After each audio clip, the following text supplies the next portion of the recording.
Here we are. Boom. Boom. Welcome to another Loaded Mag NUFC Away Days. We are back with Away Days, finally, after God knows how long. And I'm looking forward to it. And I've got the main man here. Mark, how you doing, fella?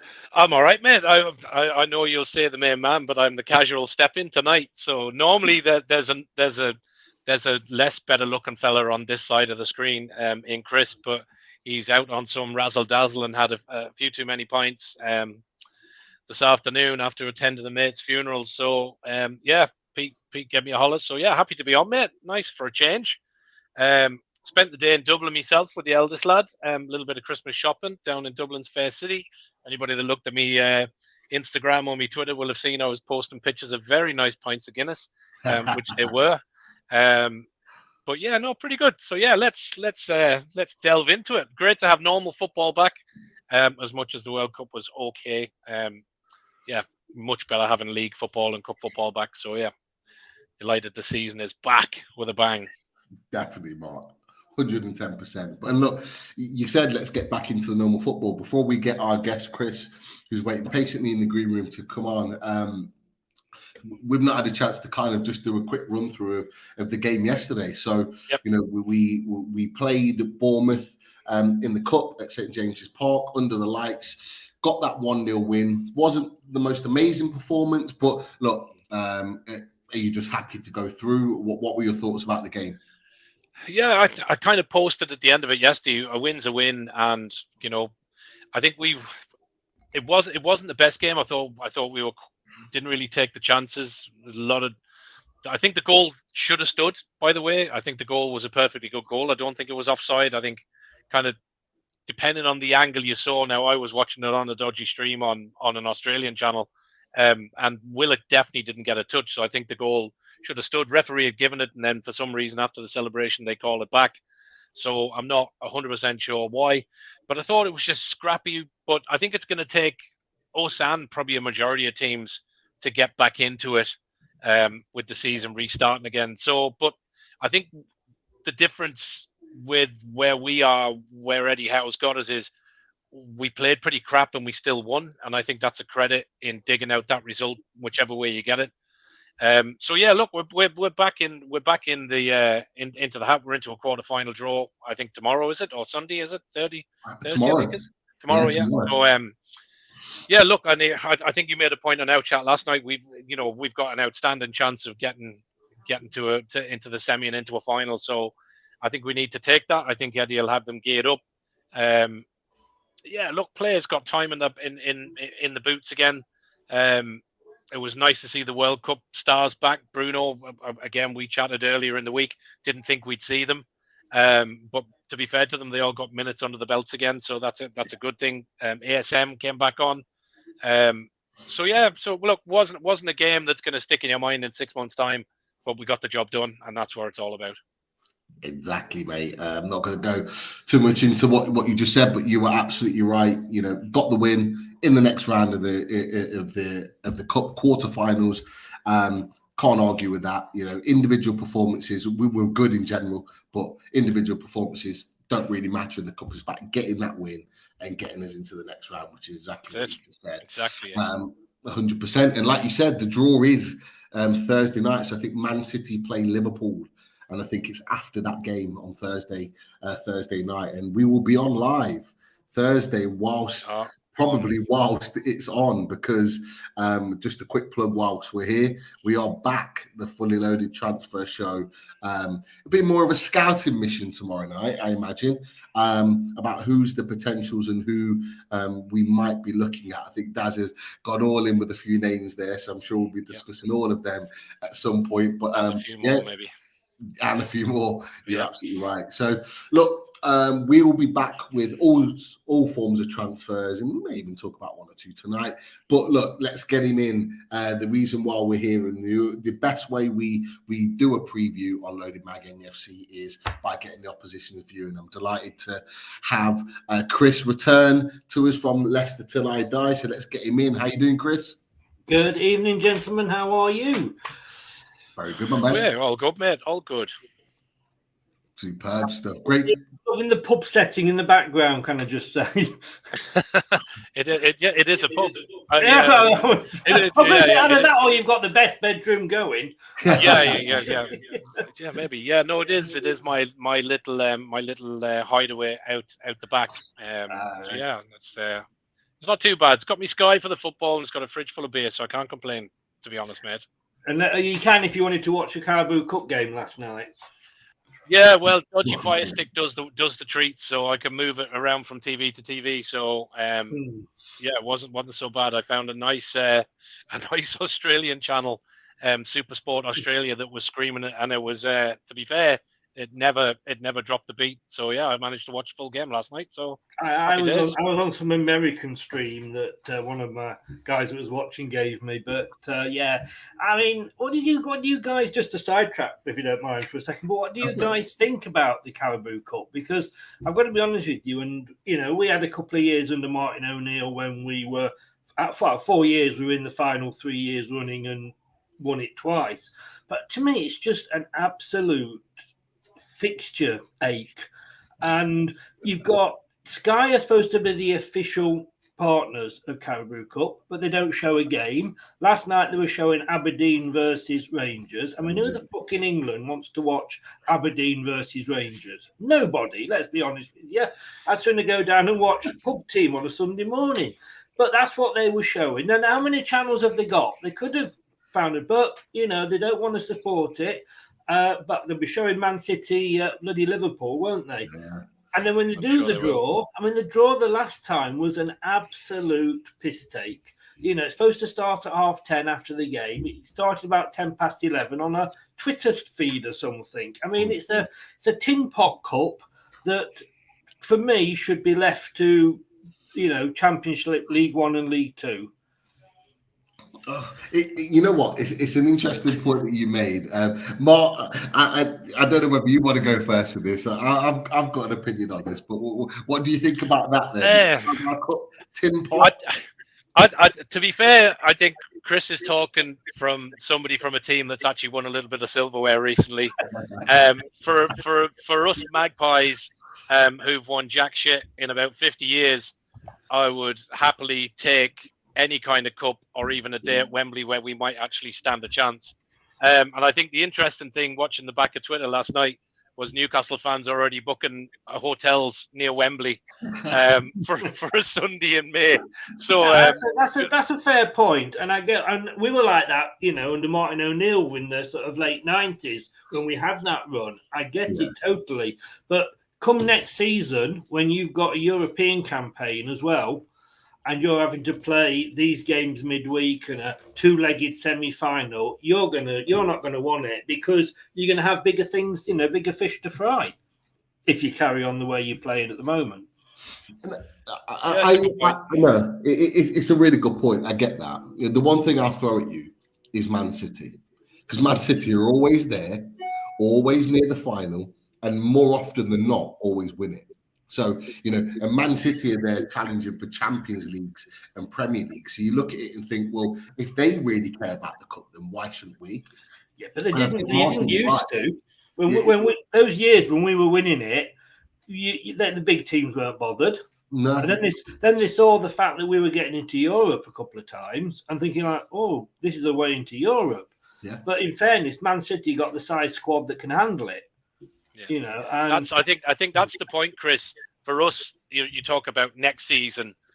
I think at the minute we would suffer massively because we don't have the squad depth to manage 2 or 3 different tournaments. If let's say we got Europa Cup, we got a top 6 or top 7 this season, which hopefully we do.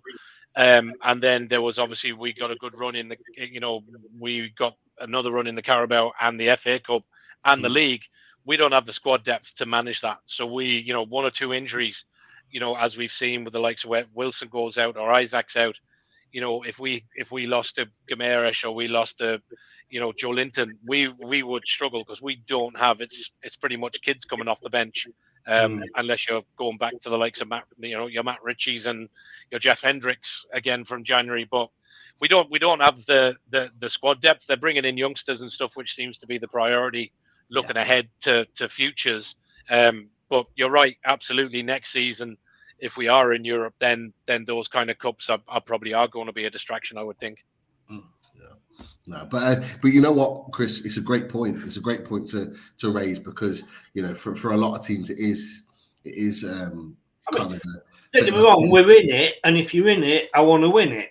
Yeah, Don't get me wrong, but I just, having had it for a couple of seasons, and it's kind of like, if it was supported well by the Skies and the BT and all that, then fair enough. But when they can't be bothered to show, I mean, there was 4 games last night. Yeah. There was an all Premiership tie that you guys were in. There was a possible giant killing at Milton Keynes Dons, and that's what you like with the cup, is the giant killings. And yet they showed bloody Aberdeen versus Rangers. So if Sky can't be bothered, why should the clubs be bothered? I think that's the first time that Sky have had a round of fixtures in the Carabao Cup and not showing the game. And I was genuinely they've done it before. They did it in the last one as well. Yeah. But I think even if they put the games on, whatever, Sky Sports 3, and just did it on the red button, you can choose a match.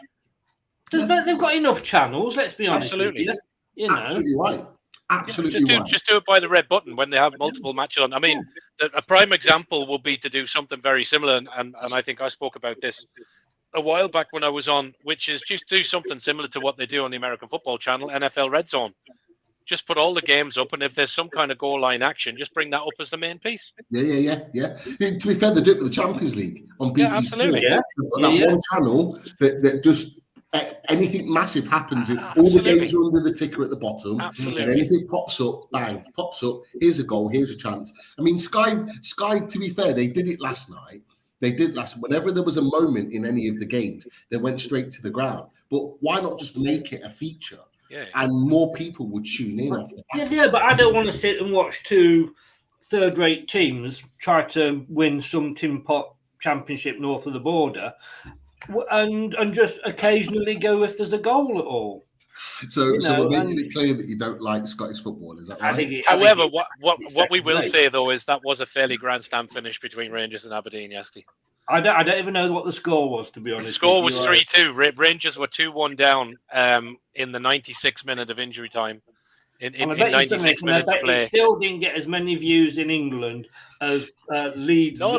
Who's at the bottom? Norwich versus Watford, whoever. I just think if the cup wants to be taken seriously, then it has to be taken seriously by the broadcasters, which it is not. The BBC radio is doing Aberdeen Rangers as well, and they've got to make a thing out of the draw. The draws for all of them are becoming a bit second rate at the moment, aren't they? The one show is now like the home of the FA Cup draw. But I mean, as I said last time, it was half an hour late starting. It was on Twitter. Wasn't even on Sky didn't even cover that live. I mean, it's just a joke. And whilst it remains that, unfortunately, it's devalued it to the point where, is it worth being in it? And let's be honest with you, in a normal season, even without Europe, if you had to say which competition, the Premier League, the FA Cup, or whatever the League Cup is called at that time, which one do you want to drop? Yeah. It would be the League Cup, wouldn't it? Yeah. I suppose a good point there. One of the viewers makes there. Would I there just says if we would just let the lower leagues compete for the cup, the European place may disappear, as UEFA would think England didn't deserve the European place. Great point. So it is a good point. But they've expanded it anyway, haven't they, for the Conference League? So they're giving us extra places for the Conference League. So it might be a case of swings around that, but Wood-Eye's made a really good point there. The one thing I'll say is that, just to end on that before we get into the chat, we 100% Newcastle are in with a shout of going the distance. So are Leicester. You've got Liverpool and Man City that we just talked about play Thursday night, so one of them is going to drop out, and then you've got Man United if they can get past Burnley tonight. They're your 4 teams. Brighton maybe fifth, but they're your 4 teams really that could go the distance and potentially be your semi-final. Which which is massive for us to get a semi-final. Martin, you were messaging on the chat. We were having a quick chat last night saying, is there Wembley? Is that Wembley? Final? Is there a chance for us to kind of, get an early feel of Wembley, in that sort of situation? Is it a two-legged tie? And we were already having that conversation because, look, from a Newcastle's perspective, we feel confident that we could, obviously draw permitting. We don't want Man City away because then that would ruin all the dream. But there's a chance that we could go the distance for sure, and surely Leicester could do the same. So tomorrow it's going to be an interesting one to see how that all comes about. But let's get on to our talk, the Premier League. The bread and butter, where everything matters on a day-to-day, week-to-week basis. We've got so many in the chat already. Martin's already put out there about getting your questions in. Some good questions already come into the chat that we'll get to Chris in a second. But just a quick run through as always. Great to have so many in the chat already. The likes of Dunil, welcome Dunil. A fantastic mods.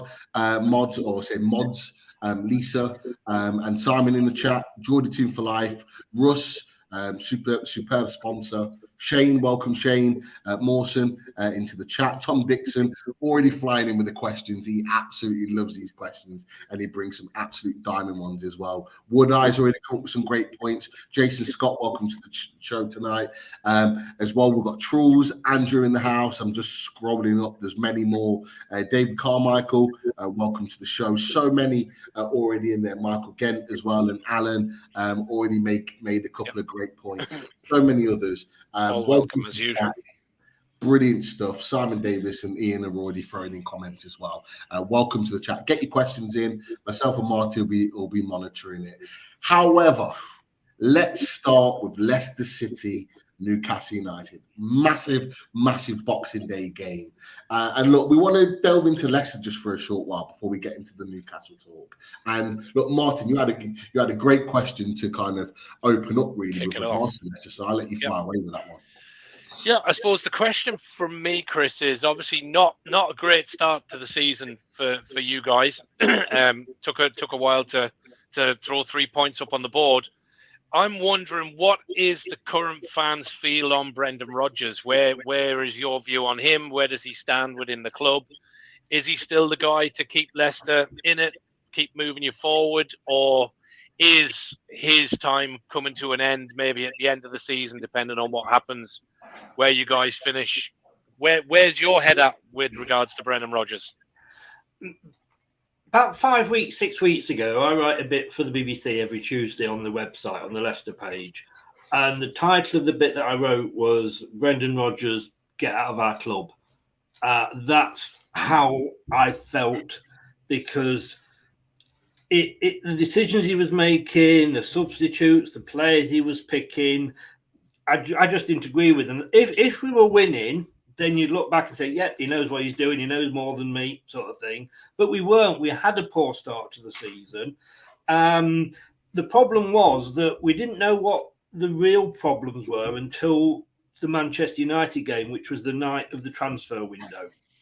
And that's when it all kind of came out with the chairman's notes in the programme, is that we had got a lot of top players that we wanted to go for.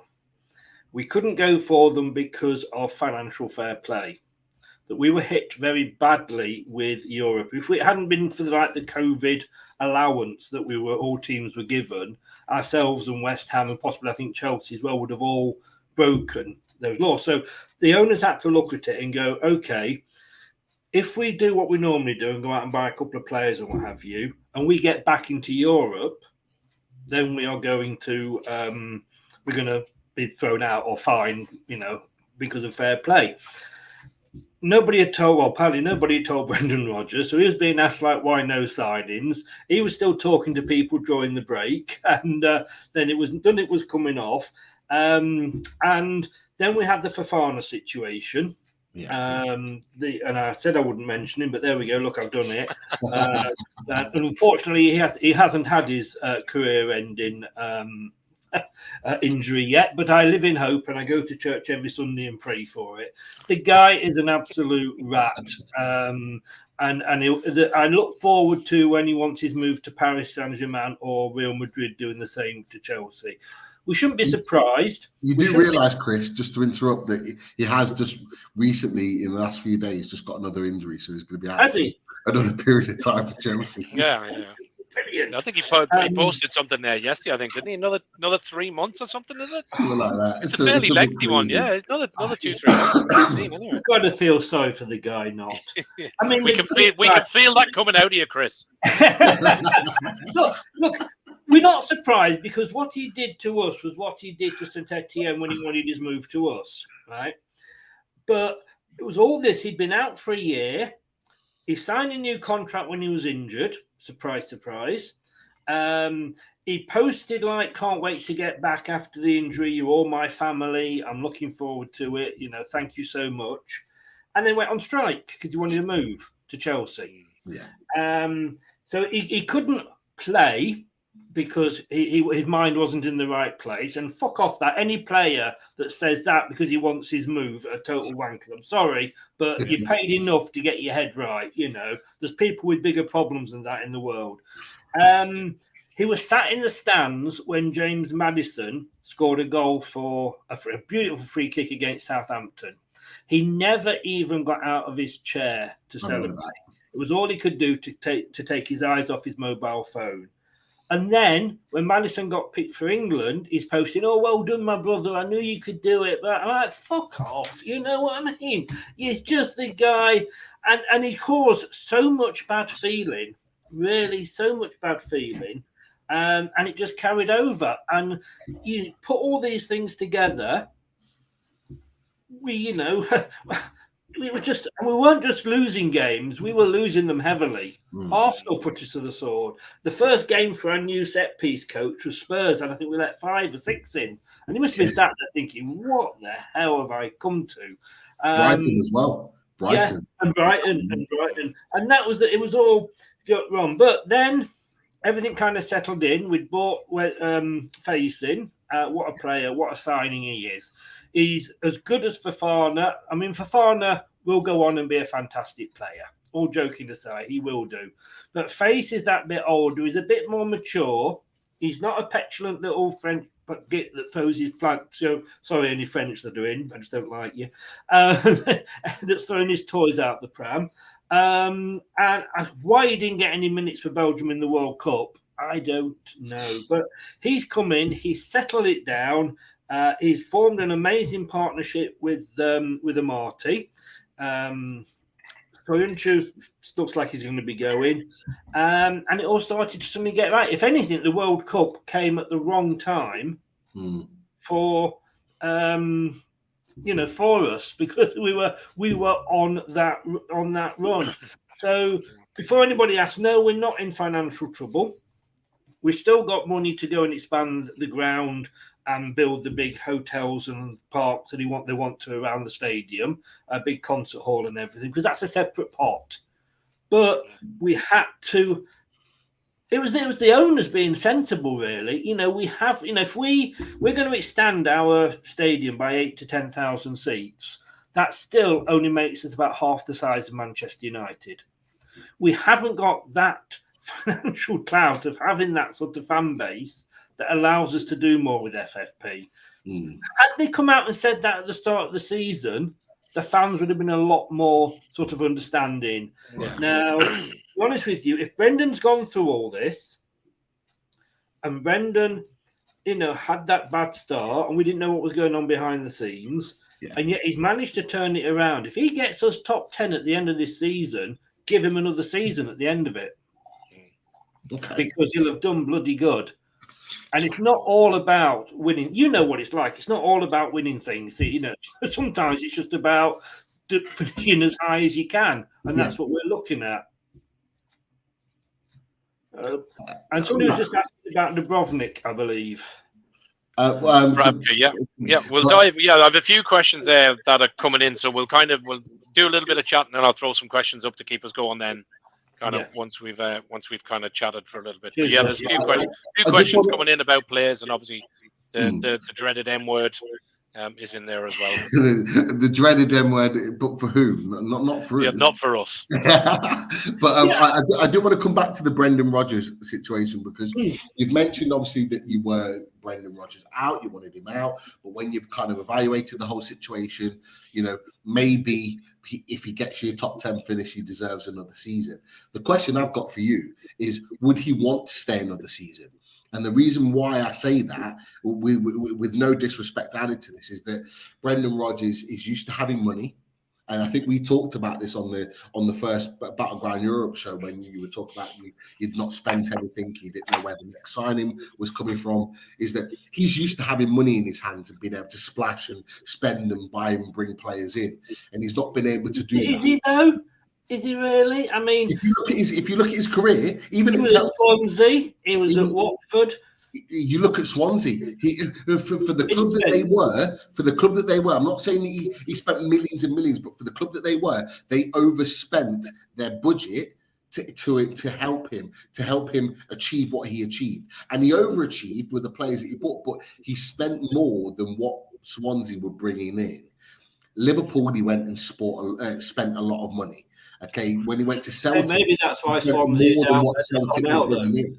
Like, you look at the players that he was bringing in for Celtic, he was spending a fair bit of money there and throwing his money about. And when they went to him and said, "We haven't got the money for you to rebuild again," he was off to Leicester.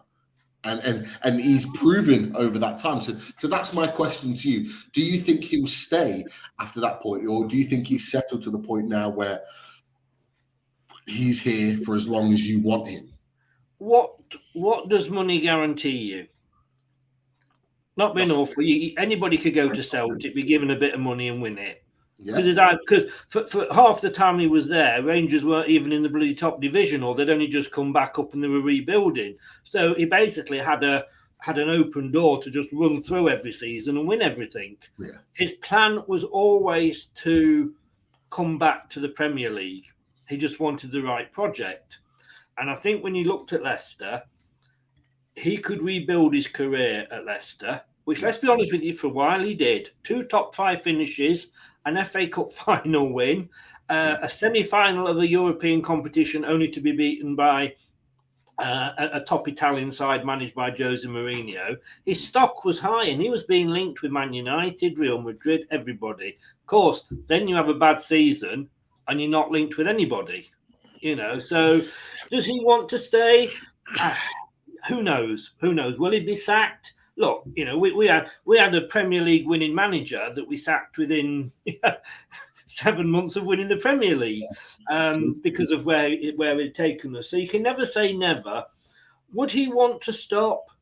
Would he get the support he's had with us at any other club, or most clubs? I'll rephrase that: most clubs, because you saw the relationship he has with our chairman after the FA Cup win.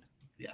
How many managers have got that sort of relationship with their owners and the chairman? You guys probably have, but you certainly haven't got it at Man United. You certainly haven't got it at Arsenal, Spurs. So he knows that while if he wants the job and he's doing well, and we've got to be sensible about this, because we've got to take off the blue-tinted spectacles. And you've got the fans. Well, we've won the Premier League. We should be top 5 every season now.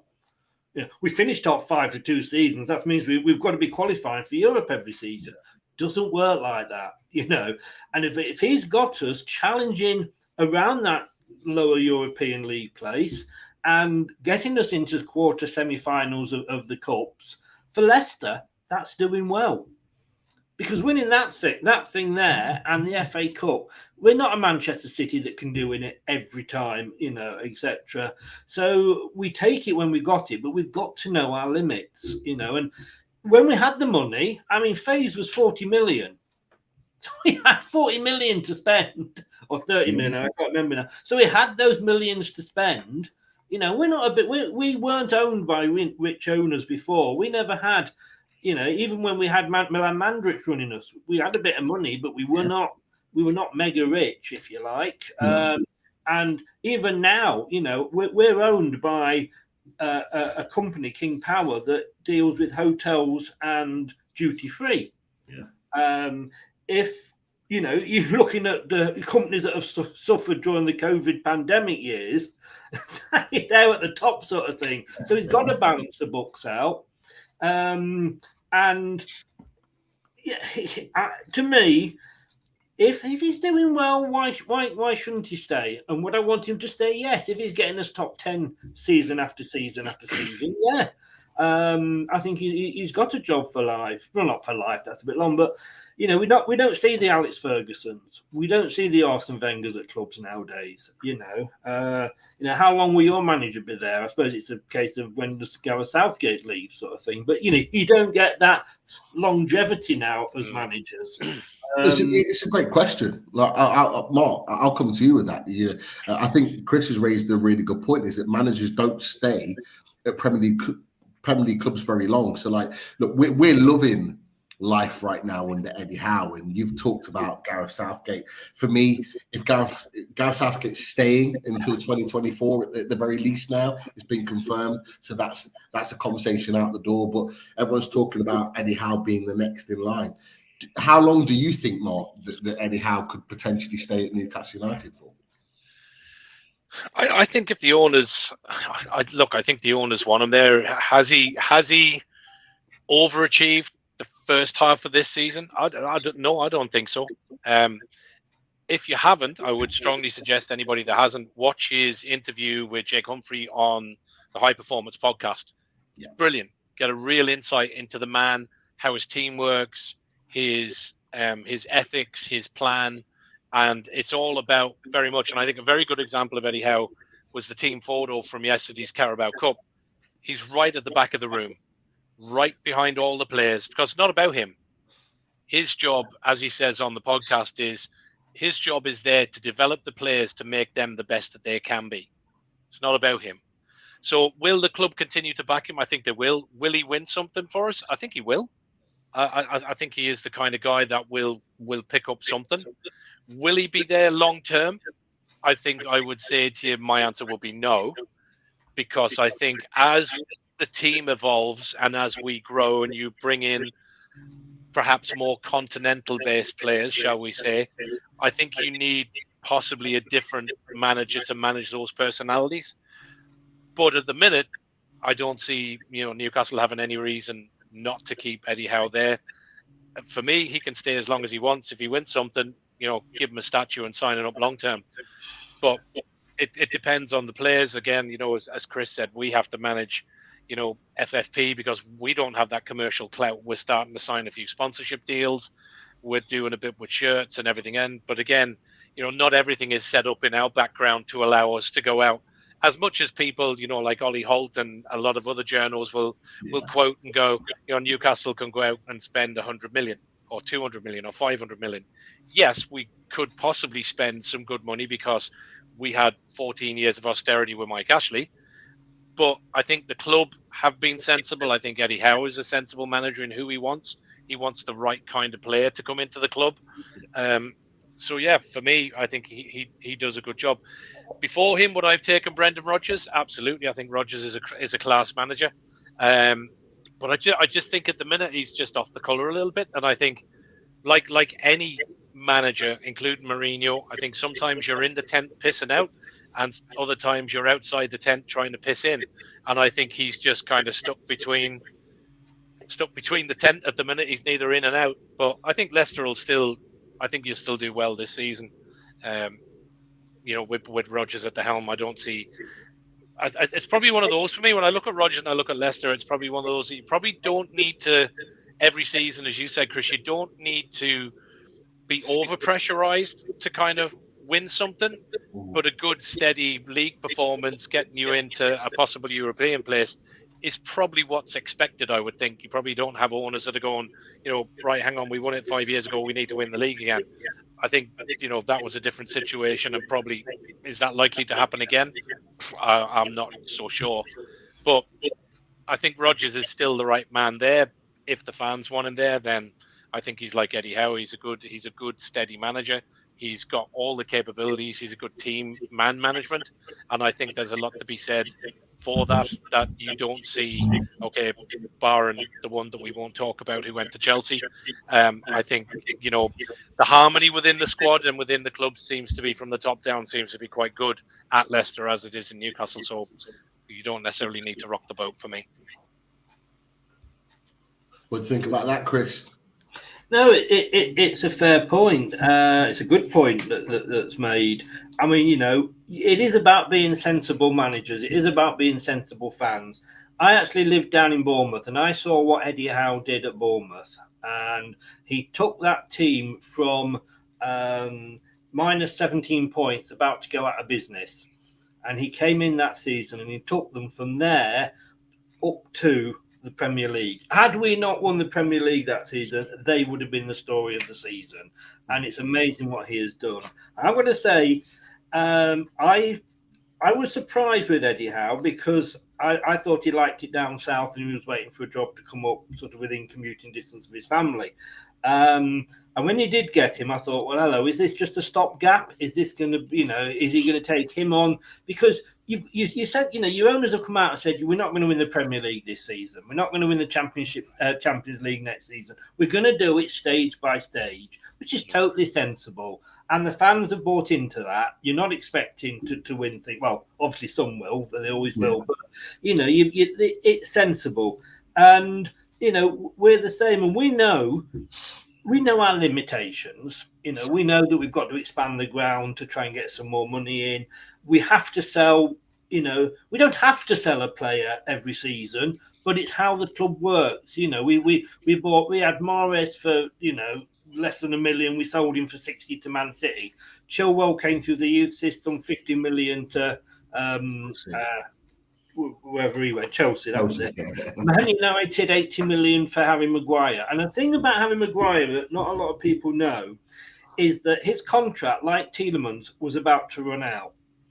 And he actually went to the board and said, like, guys, I was with Hull City. I got relegated. You saved my career. It's obvious some people are coming in for me because you're telling me about it. I don't want to see you out of pocket and I'll leave on a free. Let me sign a new contract. Put some clauses in it that a certain price if it's met, or if a certain club comes in that's in Europe, but put those clauses in and at least you'll get some money from me. And that was the year before he went to Man United, and that's why we could we held out for 80 million because he got those in. So, and to be fair, you had their pants down there. To be fair, when he left us, he was a fantastic player. He scored a World Cup goal while he was signed for Leicester. Yeah. Not been awful. Who at Man United in that Man United defence has been good? I would tend to say nobody, because they're going through a transition. They've had a shit few years. They've got a manager that was supposed to be a general manager that couldn't manage a piss up in a brewery. I ended up leaving to do part-time at Austria or whatever. I mean, that club is in one hell of a mess.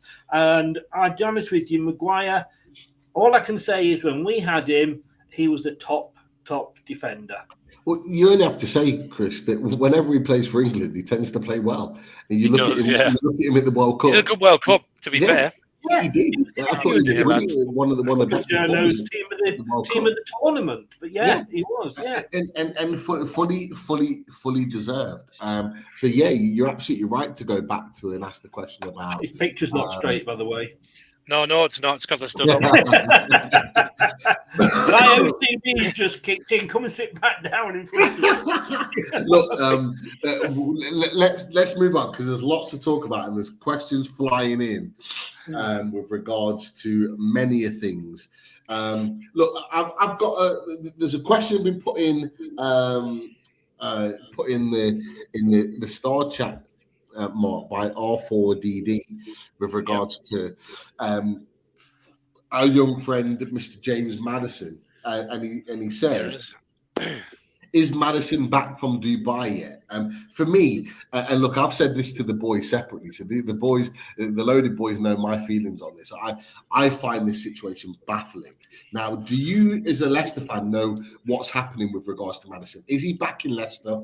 Is he training? Because as far as I'm aware, Saturday night, Sunday morning, he was still Instagramming from Dubai. And for me, knowing that we play you on Boxing Day, that for me was a very, like, that situation was strange to me. Can you shed any light on that, Chris? As far as I know, he is back, and he could well be featuring in the squad in some form. Okay. Whether he comes on and doesn't play the full 90, or we keep him as an impact sub. But yeah, he didn't play last night. I mean, he must be knackered after all that he did for England. Yeah. So he is back. He is back, and he is training, as far as I know. What are your thoughts about Maddison going with the England squad and not playing a minute? Like, I obviously, being based in Leicester myself, speak to a lot of Leicester fans who are my friends, and they were bouncing and driving themselves up the wall, going mad as to why he wasn't being selected or given minutes. Why were they going mad? Because he's come back injury free. Yeah, everybody's saying, South. Look, we all sit here and we all complain. As I said earlier, I complained about Rodgers. I called him in Brendan Bell End one day because of the substitutions he made in a particular game, and we complain about our own managers. As an England manager, you've got every single fan that's an England fan from whatever club they are all moaning about you. He can only pick 11 players to start, and he can only bring an extra 5 on. Yes, he's got his favourites. Any manager's got the bloody favourites, because that's just called your starting 11. Now, when he went, and the argument is, should he have gone? Because he got an injury against West Ham in the last game. He scored a goal and went off. Nice of him to score the goal first, but thanks, James. And then he went off, and he was assessed by our doctors, who said he's fine. He was assessed by the England doctors, who then said he was fine and fit enough to travel. So he was taken. And let's be honest with you, England have got a history of taking players in that were injured. Brian Robson, Wayne Rooney, So he went, and he wasn't fit for the first game, and he wasn't 100% fit for the second game. So he didn't feature in either squad. For the third game, let's be honest with you, he's trained less than the rest of the team. So why should he just walk in to into the team? He shouldn't. So we beat Wales. We then got another game, and again, why change a winning team? If Gareth can't win, if he'd have changed the team and put everybody's favourite on and we'd lost, it'd have got stick. Yeah. He stuck with his winning team, and we beat Senegal, African champions, 3-0. And we then played France. Now, all right, you can argue with France that the substitutions he made were awful. And yes, I think they were. Now, whether it's Maddison or whether it's Grealish, whoever it was, for 2 minutes, come on, it's a joke. Yeah. But he's coming back fully fit. He's not, he didn't play any minutes and get injured. So, he's gone. He's had that experience. He was picked. For him, it would have been nicer for him to have played. For Leicester, the upside would have been if he had played and maybe scored a good goal, we could have put, another 5-10 million on his asking price from you. But, it is what it is. And Gareth, he got us to the quarters and he picked the team that he thought was best, and that's what his job is. Okay, so let's get to the punchline, which is coming from Tom Dixon. Do we think that Newcastle get Maddison in January, or is it a summer? Do we get Maddison at all? Where do you think his head is at, Chris? Is he looking for a move? Do you think he favours a move up north to the Toon, or where do you think it's at? I mean, from my perspective, I'd love him. I think he's an absolutely quality player. I think he would be amazing for us in a black and white shirt. Absolutely hate him when he plays for Leicester, because Pete will tell you every time we play, and the lads say to me, "What do you think the score is going to be?" And I'll say the same thing every time. If Maddison's playing, I guarantee you that fucker scores against us. He's just one of those players that has a worldie against us and is just top quality. So from my perspective, I'd love to see him come to Newcastle in January. I think Pete is the same. But what's your view, Chris? Do you think it's going to happen, or is he going to stay with Leicester? He's got another season to go. Leicester hopefully won't let it get into the same position that we have with Tielemans, where he's running down his contract. If you do come into him, I hope you do him with a better offer than you did last time, which was, "Can we take him, please, and pay you later?" Which was if it's true, a complete and utter joke, and I've no reason not to believe that was the offer you made. Not like you're short of a bob or two, is it? Buy now, pay later. Look, he's had a kid, and he's settled. He's a different person now to the guy that was being a bit naughty, that broke COVID rules, that was dropped for a game against West Ham because Brendan, was pissed off with him. He is a completely different player. The problem is, if he does decide to leave, and I think he loves Leicester as a club. I think he does love Leicester as a club, and I don't think he'll leave us high and dry. You never know, but I don't think he will. He will have his choice of clubs, and I'm sure we're also going to be talking continental clubs as well could come in for him. So I don't know where he could end up.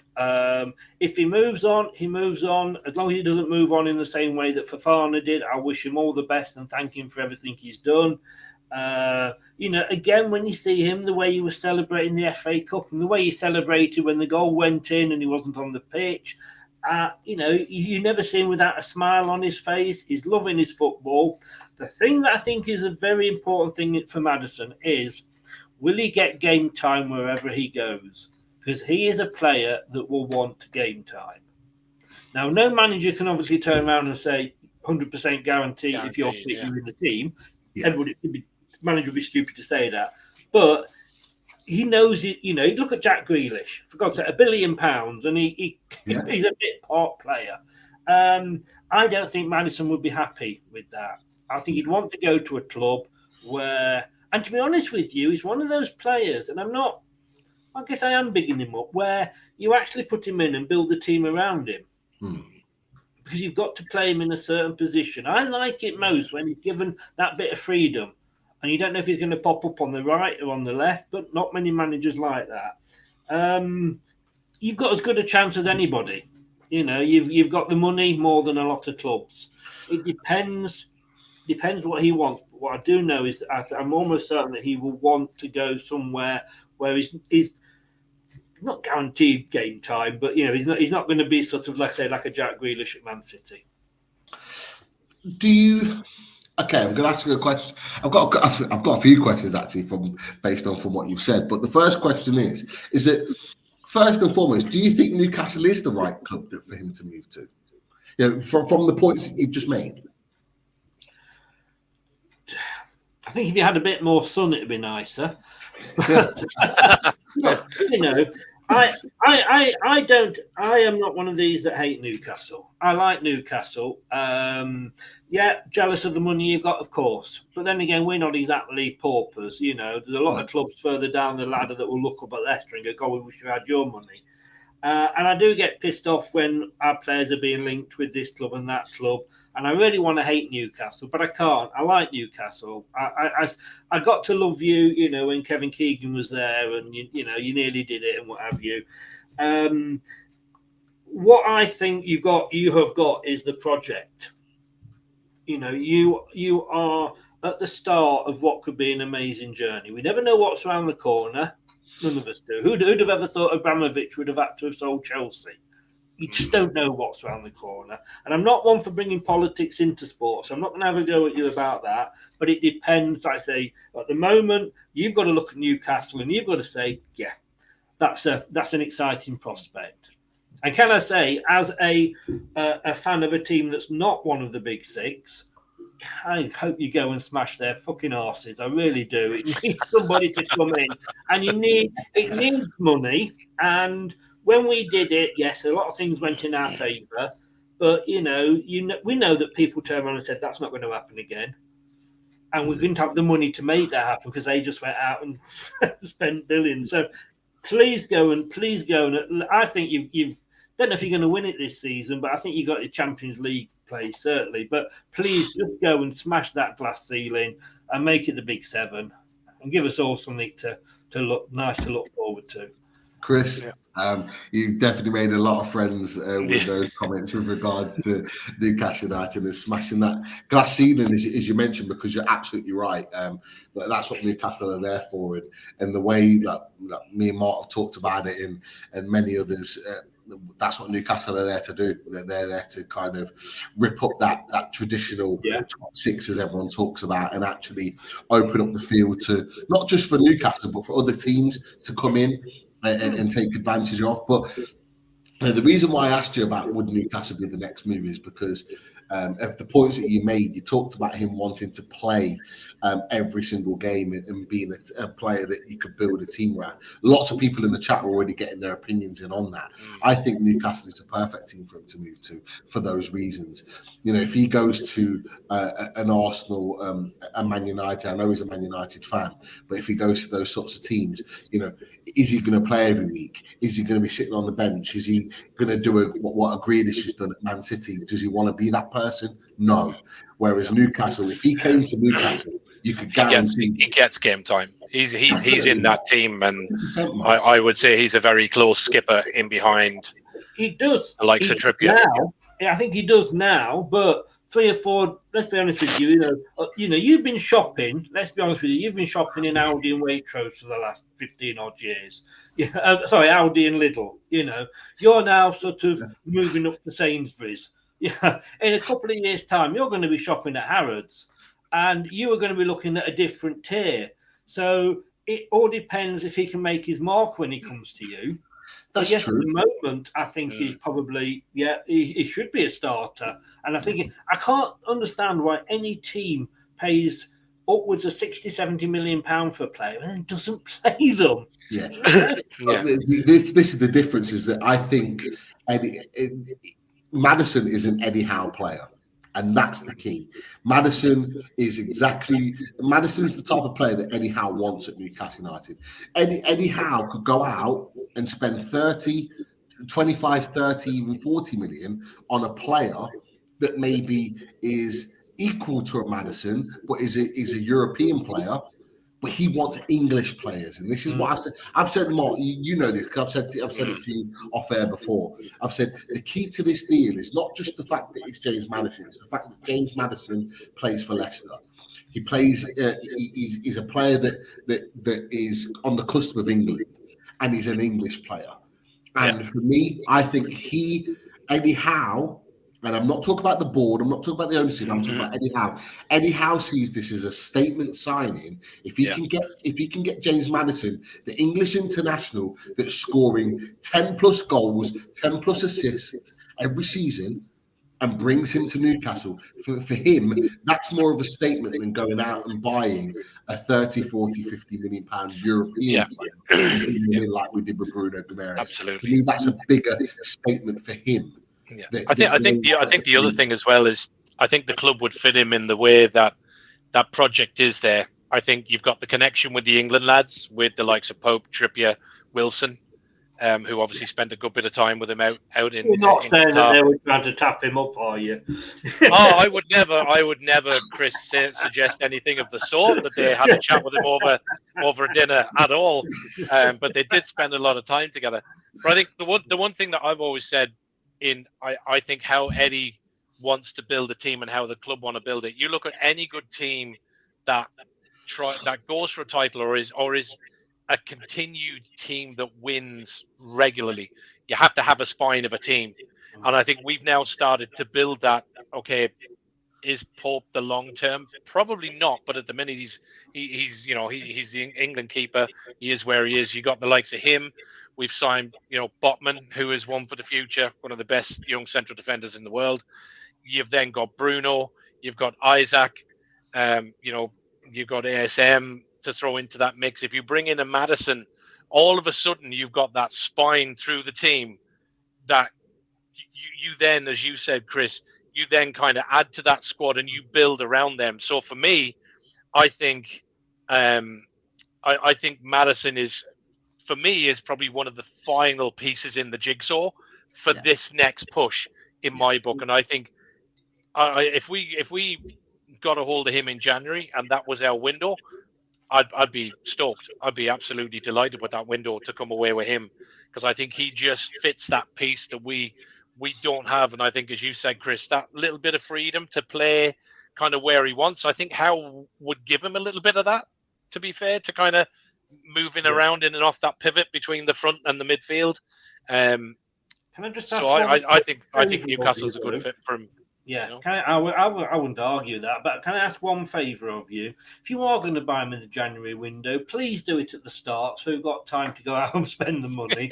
Do you know what? I don't think me and Mark would complain about that. I think we would be more than accommodating if we were in a position to ensure that deal happened. We know, like I say, as annoying as it gets, and I can't get annoyed with Newcastle as much as I want to, but, we know that we buy the players in cheap, we sell them on for unbelievable prices. That's our model. That's how the club is run. And that didn't help, because last summer we didn't actually sell anybody. Because Tielemans was expected to go, but we'd had a bad season, so we didn't, because nobody came in for him. So that kind of threw a spanner in the works as well. But look, I know a lot of what do you value? What do you value in him at then, Chris? So in the current market, knowing the player that he is, what's your valuation of what James Maddison is worth? If you're going to buy him now, for me, you've got to be coming in. I mean, we got 80 million for Maguire. I think you've got to be looking, don't come in anywhere south of 60. 60. If you want him, yeah, I think so. I think 60, 65 is a good price. With a year and a half left on his contract in January. Do you want him or not? That's the thing at the end of the day. No, I think I think the club wants him. I certainly want him. Mark wants him. I think we are probably the ones that are flying the flag here for NUFC with regards to when I fucking hate when he plays against us. So I'm a favour. Like when someone can beat you up as many times as do you know what it is? The amount of times, even during the COVID season when we played Leicester and we were doing the lives, I used to fucking hate doing Leicester games, because I used to get on there. I used to say, I guarantee you he bloody scores. And he doesn't just score like 2-yard tap-ins. He's scoring 30-yard bloody worldies into the top corner and curling. And he gets the ball and I'm screaming out going, I know it's coming. I know it's coming. I know it. Just tackle him. Just stop it. Oh, no, actually, too fucking late. The ball's in the net. He doesn't do the simple goal. But look. No, he doesn't. No. Joke. I mean, again, another person whose name I hate to say, Perez. Although, in fairness to him, he did score the other night. Yeah, Brendan Rodgers wanted him. He had a £30 million release clause in his contract, I believe. He came in, offered £30 million, and got him. If you are so wanting a player, you come to say, right, how much do you want? And we say we want this much. And if you really want him, pay for it and get it done. Because it's no good to us, like I say, that dragging on and dragging on and dragging on, like it did with Fofana, because in the end, they ended up paying 80 million anyway. And it's no good for you, because that player sat there thinking, well, how much do they want me? And they can't want me that bad if, club's asking 60 and you've offered 40. So, I don't know why clubs do this. They should say, that's how much, he's worth. Let's go and get him. Yeah. You know, Michael's just put a fair point on there. Absolutely right. Screen.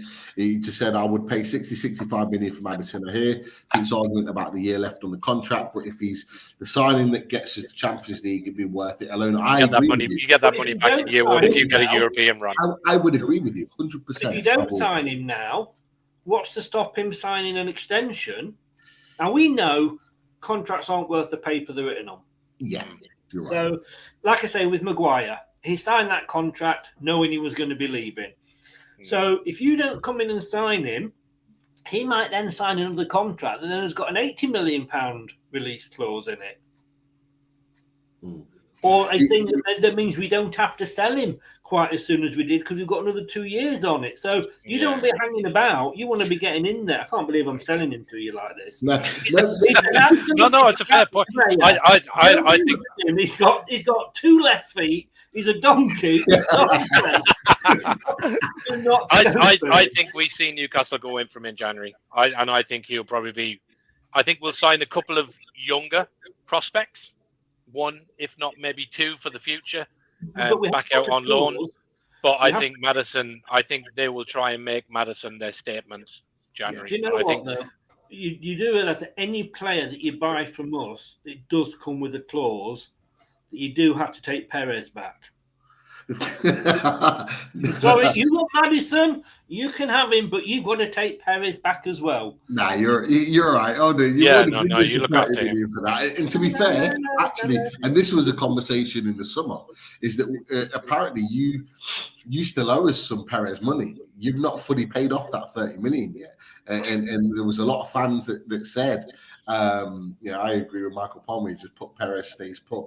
But there was a comment. The genuine conversation was: do we take that Perez money that's still owed to us away to ensure that maybe the Maddison deal gets dropped slightly, so there's less money for you. You don't have to pay anything back for Perez. That's done, and we get Maddison potentially on a cheaper deal. I don't know whether that's the case. Again, that's something that would kind of rumble on. But look, the Maddison situation is an intriguing one, and I think that's why we owed you any money, to be honest with you. Yeah, apparently you still do. Fuck off! You're not having it.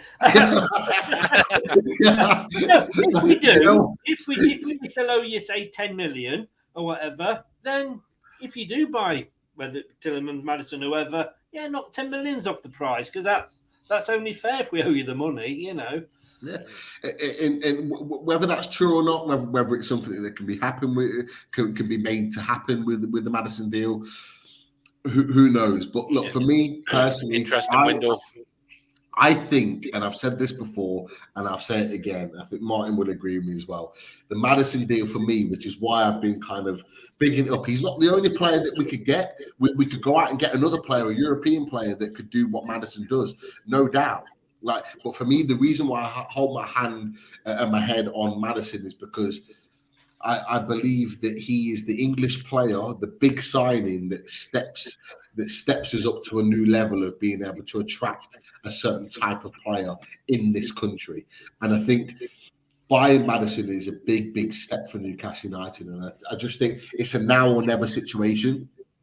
The points that you made, Chris, before we move on, is that in the summer, you've got a lot of other teams that have got more money and could come back in. No, we're not going to take Perez. We're not taking him. It's not happening. But there's teams in the summer, like your Tottenhams, your Arsenals, your Leicester, your Man United, that can buy Maddison from Leicester. That I think that would be, it'll be a really difficult market and maybe an even more expensive market to kind of devil in with regards to Maddison. In the winter window, all of those teams don't have that money available. We do. And this is kind of like a now or never type situation. We get Maddison now, we put the money down, like Michael said, like Martin said, like you said, around the 60 million mark, we go, right, we want Maddison. We've already put 2 bids in for him, let's not forget. That doesn't mean nothing. We don't put bids in for players that we don't care about or we don't want. The fact that we've put 2 bids in and had 2 bids rejected says to me that we want him. And that fills me with confidence that in January, at some point, we're going to go back for him. And if we go back for him, in my opinion, he's been a model professional with Leicester. And he's not kicked up a fuss. He's not creating any problems. Not like Tielemans, who was the opposite. He caused problems. Yeah, Madison, he was Madison dropped for being naughty. Maddison hasn't done that. He hasn't pushed for a move. He hasn't caused any issues. Right? But I genuinely think if there's a third bid for Maddison from Newcastle United, I genuinely think that he turns around and says to Leicester, I've not caused a problem. I love the club, all the things that you've said, Chris, but actually, you know what? I would like to talk to them. I'd like to look at this move in a little bit more detail and maybe just go the polite way about it. And I think at that point, if he did that, Leicester would probably be more inclined to go, you know what? I respect you. Fair enough. We want money. We want some money for you before you go. Because I just, in my mind, and I said this to my brother today, when I caught up with him, I said to him, in my mind, I cannot envisage Leicester losing Tielemans in the summer for nothing and potentially Maddison, your two most creative and dynamic players, losing them for absolutely nothing. Well, no, Maddison's got another year, so he won't go in the summer. He has, but for me, if he's not signed a new deal now, I don't see him signing a new deal. So he's either going to leave for somebody in the summer, or he's going to kind of move in January. But if he moves in January, you're more likely to get the 60 million in comparison to the summer. In the summer, I think you're not going to get that 60 million that you want because he's only got a year left on his contract. With a year and a half left, you can command a little bit more money. And I think Newcastle would be prepared to pay it. But that's just me kind of just thinking these things off the top of my head. And I just think, are they really going to want to lose Maddison and Tielemans for next to nothing? That are their two most creative players? I can see you. Are you trying to convince? It's not me convincing myself whether it's Newcastle or not. It's logistics. If that was Newcastle, if that was Newcastle, and we had Tielemans and Maddison in our squad, and we knew that Tielemans was leaving for nothing in the summer, and we knew he wasn't going to sign a new deal, and Maddison had a year and a half left on his contract, didn't look like he was going to sign a deal, would you be saying, you know what, let's get some money for him, let's get him out the door, and let's get a player in that could replace that? I would be if it was me, but I don't know what you think about that. And like I say, it's a silly time of the season, isn't it? Coming up to the transfer window. There's so many shows on different Leicester channels about we're linked with this player, we're linked with that player. I haven't done any, to be honest with you, because I think until A, the transfer window's open, and B, we know what, got an inkling of what's going on, then it's all just pissing in the wind, to be honest with you. Yeah. I think what you've got is you've got an advantage over a lot of teams because Man United aren't what they used to be. Yeah. And I think, like I said, you're so far ahead down the line than Man United are. So yeah, they're having to rebuild and they're having to start again, but they're going from a point that not lower than you because obviously they were still sort of top 10 sort of thing, but they're still that a couple of miles back down the road behind you in trying to do the rebuild. So you've got that advantage. And Man United up for sale. Do we know what's going to, you don't know what's happening. Same with Liverpool. Yeah. You've just had the sale. You've got the sale out the way. So you've got as good a chance as any, but hopefully he stays. Hopefully he'll try and get this in. I mean, let's be honest with you. If they stop Tielemans and Maddison and we get back into Europe, that gives us a little bit more bargaining power. And, you've got to say to the question is, if we sell Tielemans now in the January window, we might get 20 million for him. Somebody might give us a token 20 million just to stop somebody else getting him. Do you think he'll go? It depends who comes in for him. I think he's had plenty of opportunity to go. Arsenal have been allegedly sniffing around. You've been linked with him. Yeah. He knows what he wants, and I think he wants a Champions League team. That's why Arsenal didn't get him last summer, because they were not yet in the Champions League. Might be a different story at the end of the season. Right. But we can either sell him and he's only going to say we're going to make a loss on him, But if he goes in January, we might get 20 million. But if he stays, he could be the player that makes the difference between us getting a European place and us not getting a European place. And if we get a European place, we'll probably get more money than the 20 million. So there's a lot to sort of consider. It's all part of the fun of supporting a team like Leicester City. No, definitely. And look, and you've been there, you know what it's like. Of course. And as things move in the transfer window, I'm sure we'll get your thoughts on it if in fact things do move with the likes of Maddison. Oh, if you buy him, I'm never talking to you again. Oh, come on, Chris. I'm sure you will. You're lucky I'm talking to you after you sold Perez to us. Well, to be fair, that was the steal of the century for us. But look, I'm going to come quickly to the game. I want to talk about the game. I want to get your thoughts on the game. I'm going to share on the screen now. Hopefully you can see that. You got the Newcastle United team and the Leicester team. And look, I've got the players that you mentioned, Chris, that you thought may well start for Leicester City on Boxing Day. Does that look about right in terms of the way in which the team set up? I'd have Barnes more sort of equal with Maddison and Tielemans. Okay, so more of a 3? Yeah, and Iheanacho just behind Daka. Right, okay, so more like this. Yeah. Like he won't play that because that's the sensible option with the players we've got. But right. Okay. yeah, I mean, we know we a couple of seasons ago Vardy got in. I can't remember who it was now. Was injured and he had to play Vardy and Iheanacho together. And Iheanacho was our top scorer that season. 2 up front, absolutely. They worked so well together. Got us into Europe. What happened at the start of the next season? He went back to 1 up front. Yeah. Well, look, the one thing I'll say is that Ward was a suspect early on in the season. He's turned that round and he's actually put in some really good performances for you guys. And Marty, what's the situations with Evans? Because Evans isn't in your starting 11. Is there any reason for that? Is he still long-term injury? He's been injured. We don't know. The problem is with Evans, and this is why we need to buy somebody. He's of an age now where, if he gets injured, he's not. Same with Vardy, they're not just out for a couple of weeks, they're out for a couple of months simply because of their age. When he plays, he's got that experience. A lot of players, a lot of fans will say, "Oh, he's slow on the ball, he holds it up and what." Yes, because he's looking what to do. He's not just booting it up and hoping it. He's got that experience. But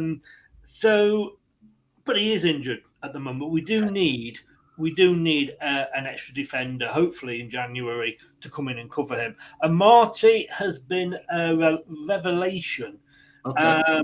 Last season, he was just like, what the hell, You saw his name on the team sheet and you thought, oh, God, no, And at the start of this season, he was awful.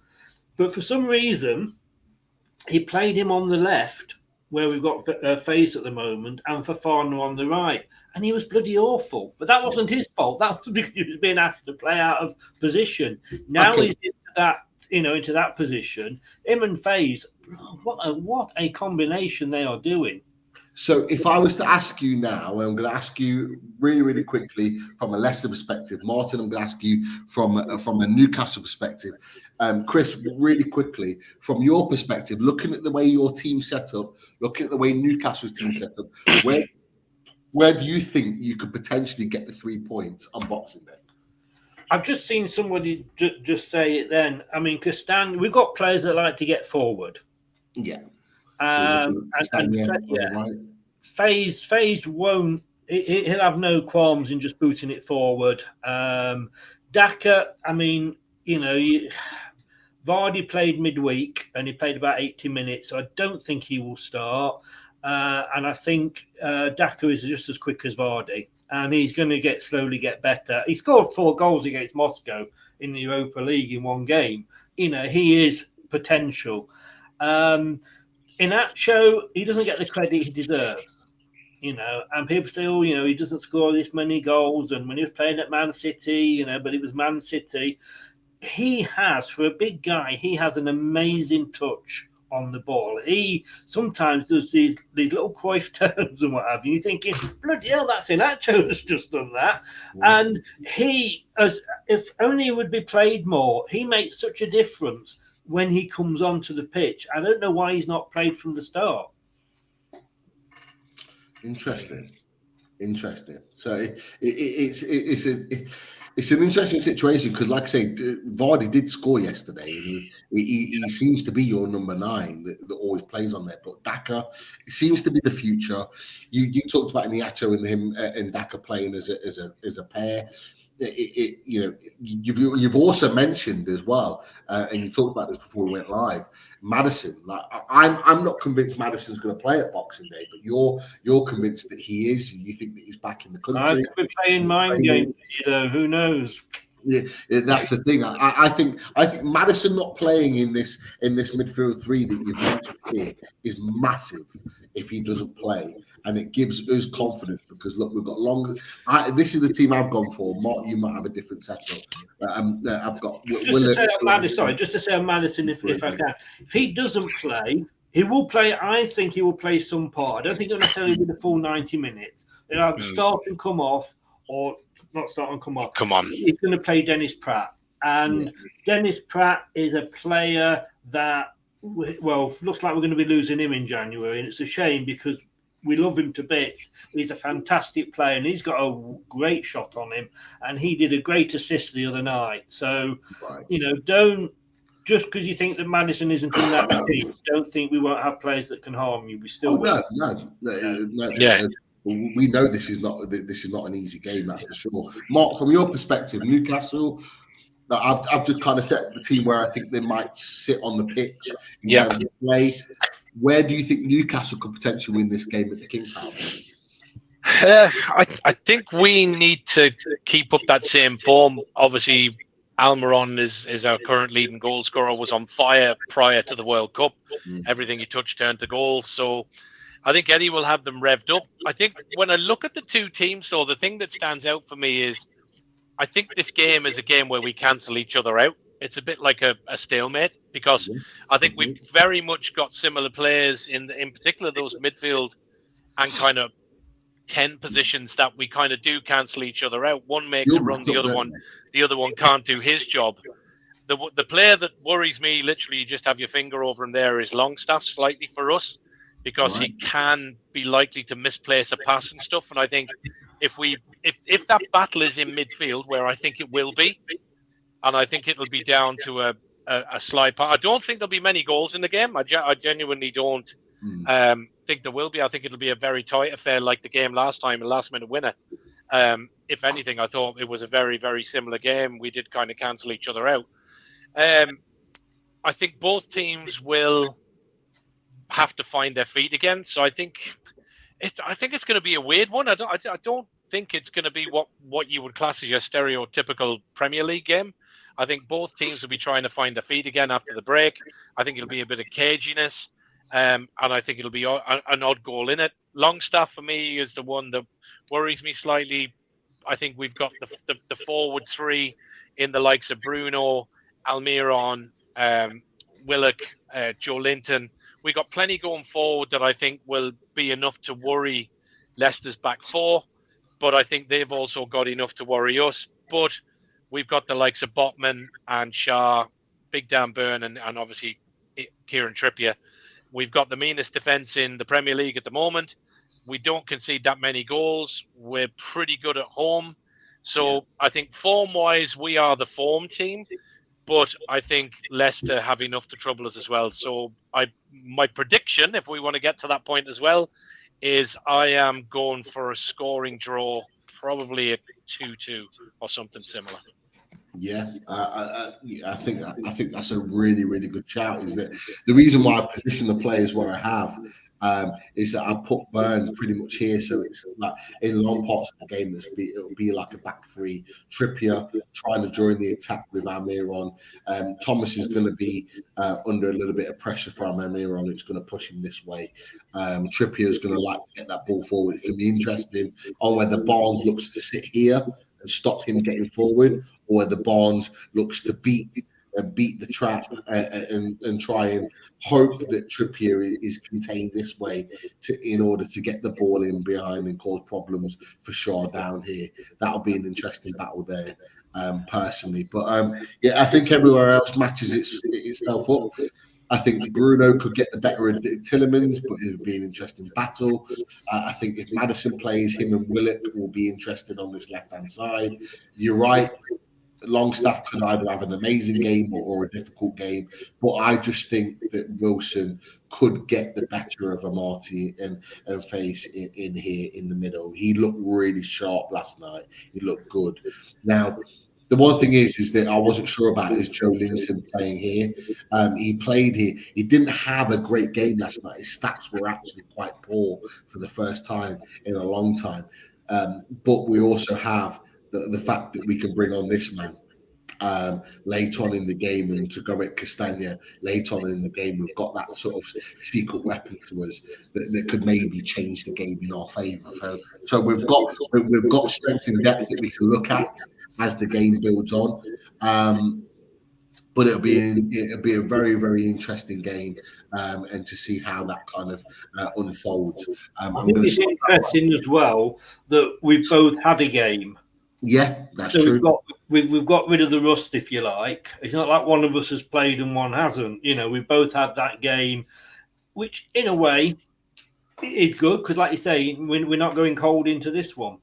Yeah, 100%. And you know, we both won as well, so confidence is high for both teams going into this game. So it's going to be a really, really interesting one. So Martin's gone for a 2-2. Chris, I'll get your thoughts in a second, and then I'll give my thoughts. But Martin's got a couple of questions, a few questions to throw to you just before we start to wrap up and do the overall predictions. We will get through them. Hang on, let me pull them up. Question just across the board, probably for us, Pete, me and you, Wood or Joselu?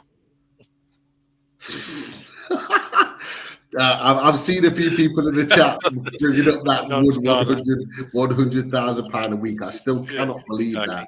I'm still distraught, but yeah. Exactly. One for Chris. What's his thoughts on Tielemans? Do you think he'll leave it Leicester in January or in the summer? Good question. I think it'll be the summer. And I think we'll, because like I say, he could be the difference between us getting European football or not getting European football. But of course, that does mean you could also sign a pre-contract with a continental team. Yeah. Okay. Another one here. Question for Chris. Are you looking to sign a goalkeeper in January as you were linked with Dubravka before he went to Man U? No. Danny Ward had a bad start. Schmeichel had come to the end of his, he'd reached his sell-by date. He did a great impersonation of Dracula last season. He was scared of crosses, and he wouldn't come off his line. And I think we did the right thing to let him go. The thing with Danny Ward is a goalkeeper is only as good as the defenders that are in front of him. And Absolutely. If the defenders are shit, then it doesn't matter how good the goalkeeper is. He can't stop everything. Yes, he's going to get shots against him. Exactly. Yeah. So, we have that problem with the defence with Amati and, say, being on the wrong side and Fofana being the person that he was. Now it's settled. He's now equal top, I think, on the clean sheets. And we've got a young Everson that's Daniel Everson that's coming through as the backup. So it's not where I would be spending money. Okay. Another one for you then. Obviously, one from Michael Palmer says, question, everybody, especially the likes of Pete, wants Maddison in January. He says, however, if he had the choice, he'd go for somebody like Harvey Barnes and Luke Thomas. 50, 60 million might get the both of them. And would Leicester sell? I don't think he'd get both of them. To be honest with you, I don't think. Yeah, I mean, at the end of the day, we're not going to sell that many players. We're left with a five-a-side team, which is what everybody seems to be going down the line of. Look, if the price is right, any player is for sale. Even at Newcastle, when you've got all your billions that you've got, if a good offer comes in for a player and they look at it and go, do you know what? That's not a bad deal.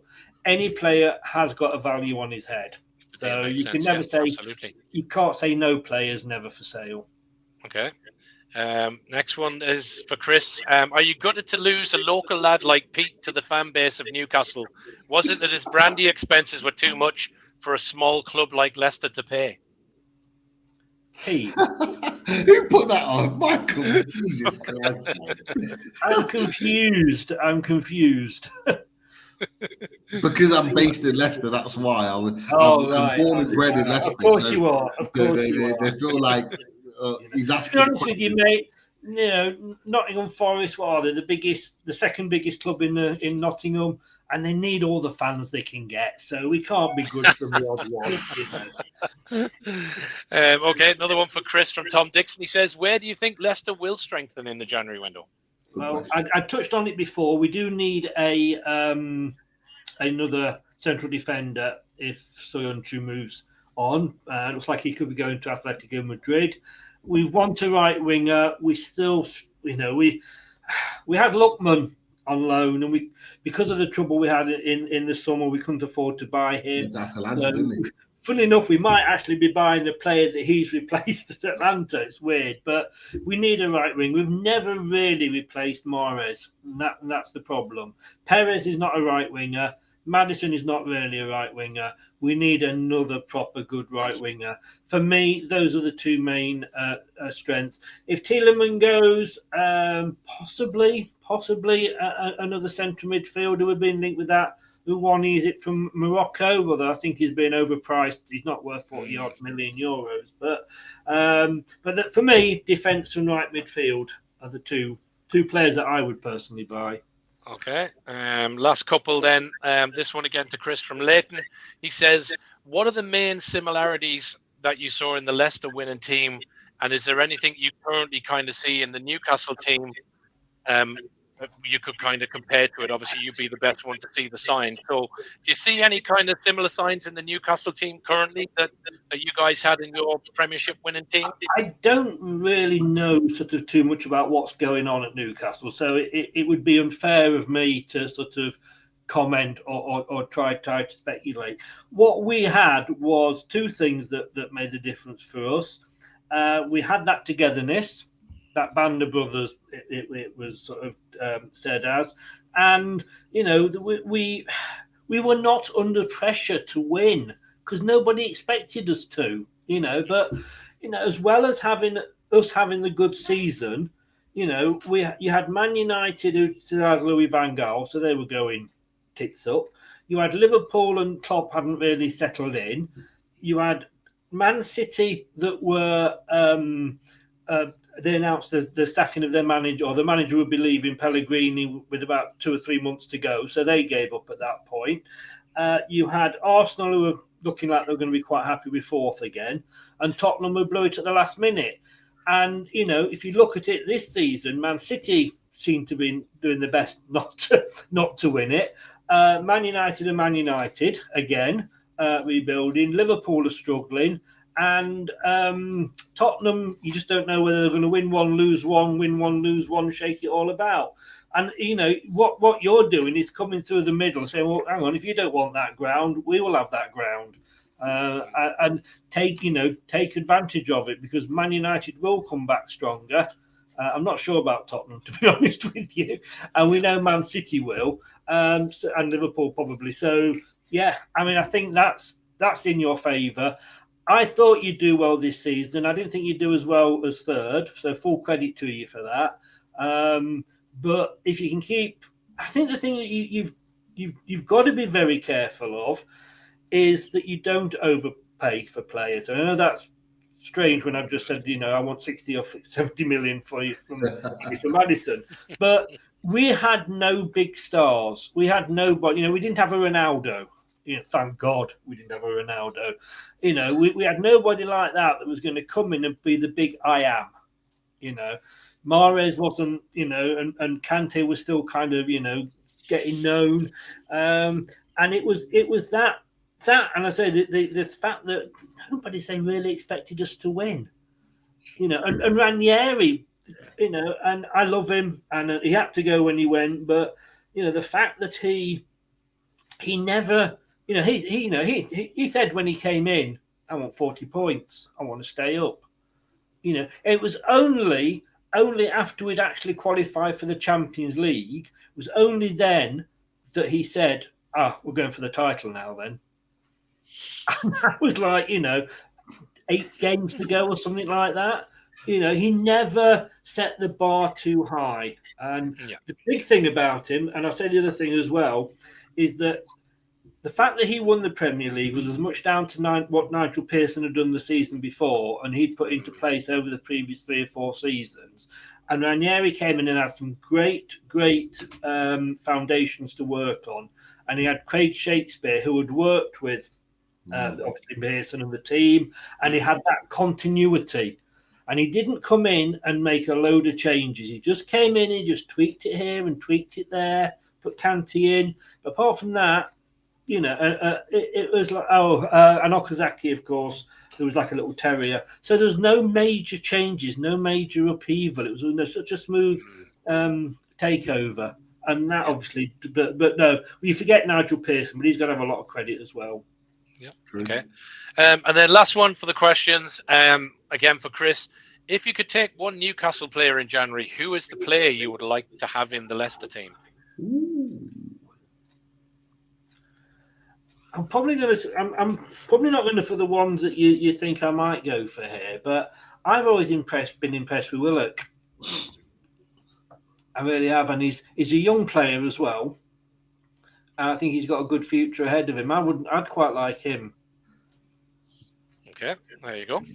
Interesting. Good answer. Okay, that's it for again, if you go for one of the big players and they got the wages, and that's the thing we'd have to sort of compete with you on. No, I think it's a really interesting answer. Fair play. Yeah, I like that. Fantastic stuff. Really, really appreciate your time, Chris. Just before we allow you to go, because I know you've got a show tonight. Your own show to do. Yeah. Take Chris Woods, mate. You've definitely got to take Perez back. Remember, we had him. Interesting question, and we probably can't get into this tonight. But would we take a Chris Wood, Jose Perez swap? I don't know. It's an interesting one, whether you would or not. But look, just before I let you go, Chris, absolute pleasure to have you on tonight. Really great chat. What is your prediction for Boxing Day? Come 5 o'clock Boxing Day evening? Going to be interesting because we're both on. We both were on form before the game. You struggled a bit the other night or last night, but then again, you were playing a Premier League team. We had a potential banana skin against MK Dons, bottom 4 team in the 3rd tier, but we actually looked like we were the Premier League team. I know that sounds stupid, but how often do you play these lower league teams and you actually look at it and think, who's the big team here? We restricted them to one shot on. Well, it was one shot they had all game, and it wasn't even on target. So we nullified any threat they had. I've got to go for us, to be honest with you, and I'm going for a 2-1. Thank you very much. 2-1, Leicester win. Martin, you've gone 2-2. For me, I'm going to go the other way, and I'm going to go a 2-1 Newcastle United win. I think although we only won 1-0 against Bournemouth, we played some great stuff and we dominated the ball. Defensively, very, very strong. And I just think it's the goals that count, though, mate. It's the goals that count. It is very, very true. We got the goal that won the game, but when you've got Sven Botman at the back, there is no doubt that we are going to be hard to break down. So look, so many in the chat. Wood Eye's gone for a 2-0 Newcastle win. Tom Dixon's gone for a 1-1. There'll be many others predictions. Martin's gone for a 2-2. Just before I see out all of our sponsors, Chris, where can we find you? I know you've got a show tonight. Where can we find you? We'll put you in our link as well for your channel. We've got the big fat Christmas quiz tonight. totally nothing to do with football whatsoever. It's just going to be like a mini Christmas party. We've had football up to here with the World Cup. Leicester Till I Die TV, basically on all the socials, on YouTube, everything. Search Leicester Till I Die TV, and I should come up. So we don't just do Leicester City. We have like these away days, and we have quizzes and general reviews and previews as well. So come on, we do have, I think, Geordie for June for Life, I think, is a regular over. So we welcome the Newcastle fans over. Of course. And like we welcome our Leicester fans as well. Exactly. As well. Chris, I'm going to let you go just as we wrap up the sponsors, but absolute pleasure to have you on. Absolute top guy. Best of luck for the season. And to you as well. And please go and smash that top four for us. Please do. We will, and we'll try. We will, but we're going to need Maddison to do that. So let's see. How there's a trade-off. Start from the 27th of December as well. Yeah, definitely. Thanks for having me on, guys. Top man, you take care. Chris. Talk to you soon, mate. Cheers. See you, mate. Bye. Brilliant time, Chris. Yeah, he's top man. Top man, he is. He really is. Absolutely great guy. And never ever a dull moment. With Chris on from Leicester Till I Die. Check out his channel. Brilliant channel. Growing ever more all week in, week out.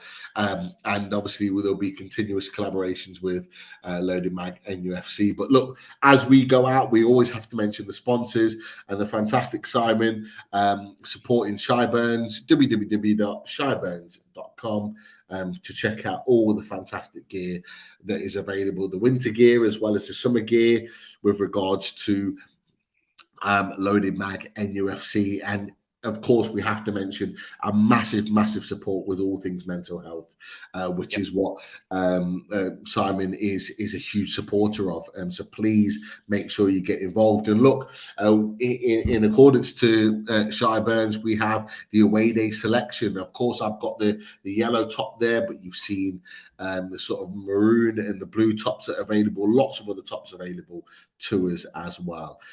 Pins and Prints, thank you for your retweets and support tonight. All things Pins and Prints are available. Check them out. They've got some new gear available and new Pins and Prints in store. So please check them out as well. And of course, Marty from Machine House. Martin, you were a big reason why they came in as a sponsor. So they're continuing.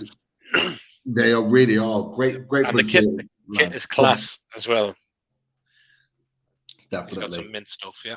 Get into it. If you're looking for Christmas gifts, get onto the boys, get onto Simon, get onto Marty and Machine House, and get yourself a bit of clobber for Christmas, even if it's treating yourself, because the tees and the hoodies in particular are top-notch clobber. So get some locally.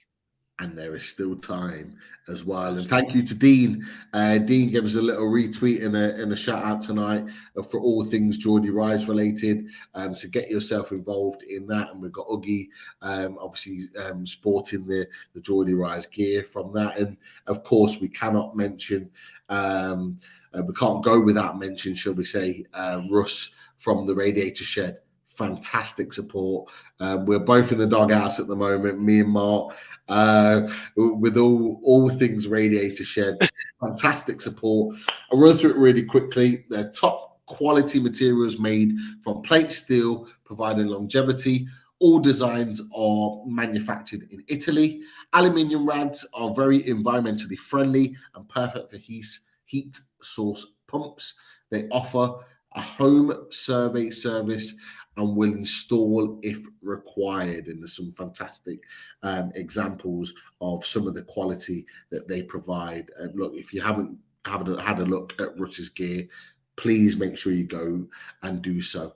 A huge supporter of the channel, like Simon, like the other sponsors, Pins and Prints and Geordie Rise. So get involved in all of that as well. And of course, we had a brilliant kind of reward show on Sunday where there were TVs and Google speakers available.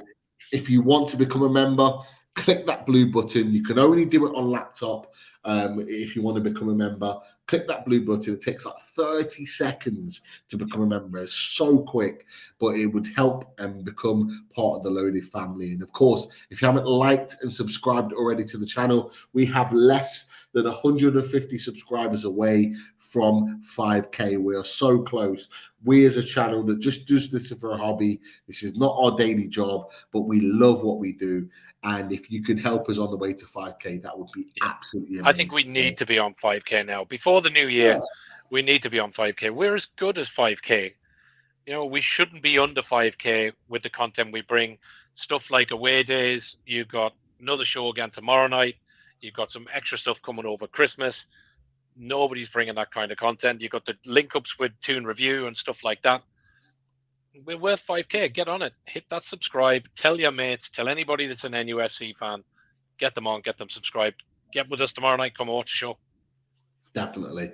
130 plus live at one point tonight. So all of you, if you haven't already on the way out, click that like button. It means that we can expose ourselves to other people on YouTube and various other platforms to show what we're in a good way. In a good way. Not in a weird way. I'd just like to clarify. Yeah. Let's get out of that one. Yeah. But we always like to expose ourselves as a channel. That's a completely different hobby. I don't know why I said that again. But that's okay. I'll rescue you, mate. That's fine. Of course. But look, we're growing as a channel, and we're building towards that 5K. Help us along the line, and make sure that we get there ASAP, because we love what we do. Like I said, it's a hobby, and we just enjoy talking about all things NUFC. Mark, honestly, it's been an absolute pleasure, mate. Absolutely spot on. Great questions. Sure, mate. Really enjoyed that. Really enjoyed your company. And look, as you mentioned, we are back tomorrow night. More talking about all things Fully Loaded Transfer Show. We are back. It is the launch, and we are not messing around. And lots to talk about. And all the boys will be back to talk about everything Newcastle United related. So do not miss it. See you tomorrow night. Keep an eye on the socials and stuff for times and show times and everything else. We'll bang those out later on and over the day tomorrow. Definitely. Join us tomorrow night. 100%. Right. You guys take care. Have a fantastic evening. And of course, we do love playing away. Have a great evening, guys. Have a great evening. See you later, folks. Thanks for watching. How you like?